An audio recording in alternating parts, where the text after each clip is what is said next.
வணக்கம் மக்களே, இன்னைக்கு நம்ம தாய் மாமன் சீரியல்ல என்ன ஒரு பெரிய பூகம்பம் வெடிச்சிருக்குன்னு கேட்டா நீங்களே ஆடிப்போயிடுவீங்க. சொந்த அப்பாவோட கௌரவத்துக்காக ஒரு பொண்ணு தன்னோட வாழ்க்கையையே எப்படி அழிக்க போறான்னு தெரியுமா? வாங்க இன்னைக்கு எபிசோட்ல என்ன நடந்துச்சுன்னு விரிவாக பார்க்கலாம்.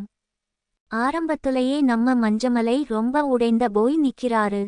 ஊர் மக்கள் முன்னாடியும் அந்த மாயாண்டி குடும்பத்து முன்னாடியும் ஒரு வாரத்துல என் பொண்ணுக்கு கல்யாணம் பண்ணி வைக்கிறேன்னு சவால் விட்டுட்டு இப்போ மாப்பிள்ளை கிடைக்காம ரொம்பவே அவமானப்பட்டு நிக்கிறாரு. இதை பார்த்து நம்ம பூங்கொடி கதறி அழுவுறா. அப்பா, நீங்க தோத்து போக கூடாது, உங்க கௌரவம் தான் எனக்கு முக்கியம். நீங்க யாரை கை காட்டினாலும் நான் கல்யாணம் பண்ணிக்கிறேன். அவர் ஏழையா இருந்தாலும் பரவாயில்லை, குறை உள்ளவரா இருந்தாலும் பரவாயில்லை, உங்க சவால் ஜெயிக்கணும்னு சொல்லி அப்பாவை கட்டிப்பிடிச்சு அழுதுட்டு இருக்கா. இதை பார்த்து அந்த குடும்பமே கண்ணீர் விடுது.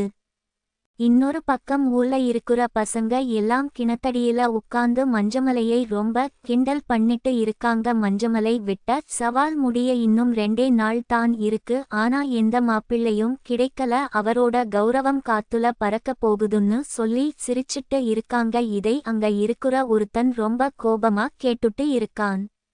வீட்டுக்குள்ள வந்தா பூங்கொடியோட மாமா ரொம்ப நக்கலா மஞ்சமலையை அவமானப்படுத்திட்டு இருக்காரு. இன்னும் 2 நாள் தான் இருக்கு, இதுக்குள்ள மாப்பிள்ளை வரலன்னா நீங்க ஊரை விட்டு போக வேண்டியது தான், இல்லனா அந்த மாயாண்டி கால்ல விழுந்து மன்னிப்பு கேட்கணும்னு சொல்லி எல்லார் முன்னாடியும் அசிங்கப்படுத்துறாரு. அது மட்டும் இல்லாம உனக்கு மாப்பிள்ளை கிடைக்கலனா ஏதாவது 40 வயசுக்காரனுக்கு கட்டி வைன்னு சொல்லி ரொம்ப கேவலமா பேசுறாரு. அப்பத்தாவும் இதுக்கு மேல இந்த ஊர்ல நாம எப்படி தலை நிமிர்ந்து நடக்கிறதுன்னு சொல்லி ரொம்ப கவலையா பேசுறாங்க. இந்த நேரத்துல தான் ஒரு மிகப்பெரிய ட்விஸ்ட் நடக்குது.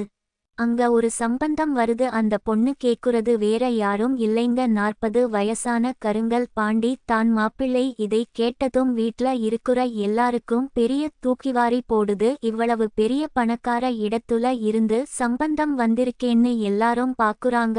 ஆனா மாப்பிள்ளைக்கு 40 வயசு ஆகுதேன்னு மஞ்சமலைக்கு என்ன பண்றதுன்னே தெரியல. அவர் மனசு ரொம்ப வலிக்குது. ஆனாலும் சவால் விட்டு மாட்டிக்கிட்டோமேன்னு சொல்லி பூங்கொடி கிட்ட போய் உனக்கு இதுல சம்மதமான்னு ரொம்ப குற்ற உணர்ச்சியோட கேக்குறாரு. பூங்கொடி தன்னோட டீச்சர் ஆகணுங்குற கனவுகள் ஆசைகள் எல்லாத்தையும் மனசுக்குள்ளேயே புதைச்சுட்டு, அப்பா, உங்களுக்காகவும் உங்க கௌரவத்துக்காகவும் நான் இந்த கல்யாணத்துக்கு சம்மதிக்கிறேன்னு சொல்லி கண்ணீரோட தலையாட்டுறா. இதை கேட்டதும் எல்லாரும் ரொம்ப சந்தோஷப்படுறாங்க. ஆனா எபிசோட் முடியுறப்போ தான் அந்த கருங்கல் பாண்டியோட உண்மையான சுயரூபம் வெளிய வருது. அவன் டீ குடிச்சிட்டே மனசுக்குள்ள ரொம்ப கொடூரமா சிரிச்சிட்டு இருக்கான். கல்யாணம் முடிஞ்சதும் இவளை வீட்டை விட்டு வெளியவே அனுப்ப கூடாது, இவளோட படிப்பை பாதிலேயே நிறுத்திட்டு இவளை சீக்கிரமா புள்ள பெக்கிற மெஷினா மாத்தி மஞ்சமலையை பழிவாங்கணும்னு சொல்லி ரொம்ப வில்லத்தனமா யோசிச்சுட்டு இருக்கான். இதை பத்தி எதுவுமே தெரியாம நம்ம பூங்கொடி ரொம்ப சோகமா நிக்கிறா.